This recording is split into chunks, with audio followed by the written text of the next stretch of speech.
The world rarely notices the moment when a threat first stirs beneath the surface, when an event so small, so invisible, begins unraveling a chain that could upend global balance. But in the winter of a year, quietly marked by shifting alliances and silent betrayals, something moved in the shadows of the intelligence world. It began as a whisper inside an encrypted channel no one was supposed to be watching, a fragment of information that by itself meant nothing. Yet in those first few seconds, an unseen danger entered the orbit of the CIA, a danger that would later expose one of the most sophisticated double-agent networks of the century. And as always, it started quietly enough that only the most vigilant eyes sensed the disturbance. Within the labyrinth of Langley, where screens glow with satellite streams and analysts study the heartbeat of nations, the anomaly first appeared on a routine traffic sweep. A packet of data, rerouted through a defunct European relay, resurfaced after years of inactivity. It carried a signature that belonged to an asset presumed inactive, someone who had faded into the archives of forgotten operations. For a moment, an analyst paused, uncertain whether the signal was a glitch or a ghost. But the intelligence environment has no room for coincidence. And the sudden revival of a dead channel set off a chain of inquiries deep inside the cyber intelligence wing of the agency. It did not take long for analysts to notice the pattern. Signal repeated once, then twice, always routed through obscure digital corridors that suggested intentional masking. Signal's intelligence began to converge with human intelligence. Satellite feed over Eastern Europe revealed unexplained nighttime movement around an abandoned diplomatic residence. Cyber analysts traced more anomalous traffic, each packet echoing the same dormant key. Someone out there was communicating with an asset the CIA believed no longer existed. And every instinct inside the agency said this was not a reactivation, but a test, someone probing, someone watching, someone measuring how quickly the CIA would notice. As the clues accumulated, the escalation became unavoidable. A small task force was assembled behind sealed doors, consisting of cyber analysts, field operatives with experience in counterintelligence, and a handful of specialists who understood the complex psychology of double agents. They combed through years of archived intelligence, resurrecting forgotten files and debriefing retired officers. Satellite reconnaissance intensified. Agents on the ground in 3 different countries were instructed to approach dormant safe houses with caution. Every step forward revealed another layer of secrecy in registered meetings in secluded border towns. Covert exchanges captured by long-range surveillance, and encrypted bursts of communication crossing regions known for hosting unofficial intelligence channels. Then came the breakthrough. A deep-cover surveillance unit intercepted a coded message hidden inside what appeared to be an ordinary business ledger. The cipher, once decrypted, revealed an unsettling truth. The revived signal did not originate from a single asset.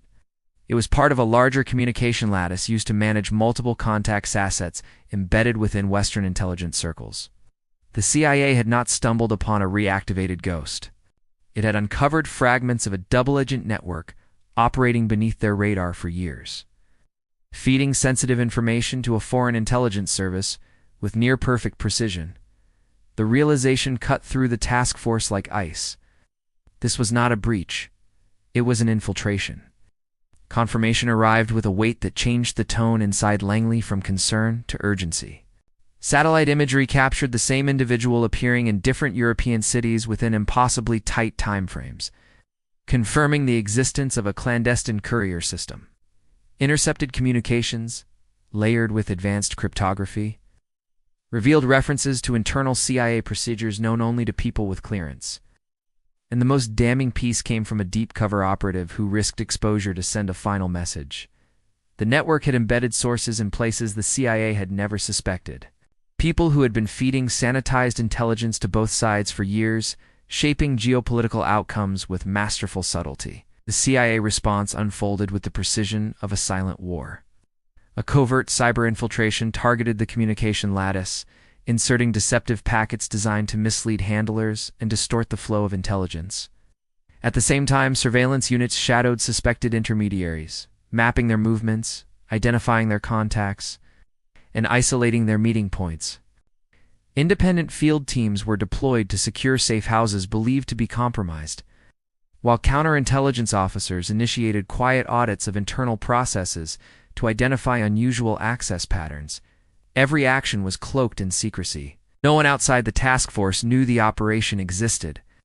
It was a chess match, with pieces hidden in the fog, every move measured, every risk calculated, every mistake potentially catastrophic. The pressure intensified as the CIA moved closer to the truth. Analysts reconstructed years of fragmented data, revealing a network so deeply embedded that it used the CIA's own assumptions against it.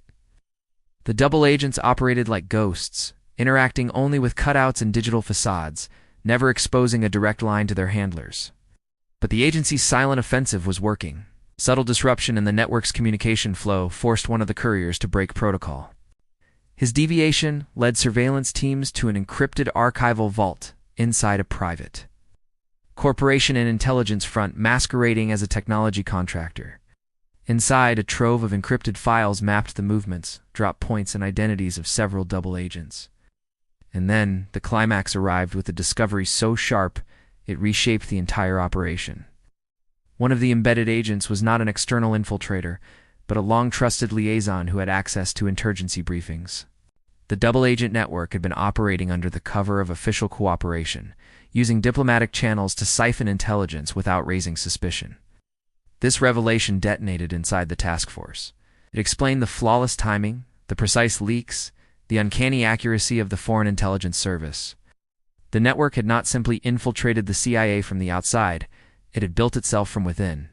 Nurtured by someone who understood the architecture of trust and the blind spots of institutional oversight. With the full truth exposed, the resolution unfolded quietly, almost invisibly. The compromised liaison was extracted under the guise of a routine reassignment. Digital access was revoked in a way that suggested a technical audit rather than a targeted operation. Overseas contacts were disrupted using forged messages, causing the network's handlers to doubt their own assets. A series of coordinated misdirections created an illusion of internal collapse, forcing the conspirators to retreat into silence. The CIA neutralized the entire network without a public ripple, containing the threat with surgical precision. No headlines reported the near disaster. No public acknowledgement honored the teams who dismantled it. In the end, only the intelligence community understood the magnitude of what had been prevented. And as the last classified file was sealed and the task force dissolved into the anonymous rhythm of Langley, a quiet reflection settled over those involved.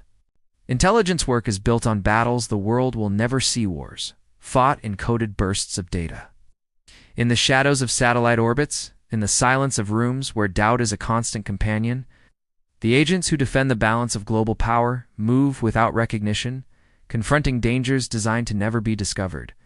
And in the vast unseen landscape of espionage, every victory is temporary, every threat reborn in another form. Every shadow holds a story that may never be told.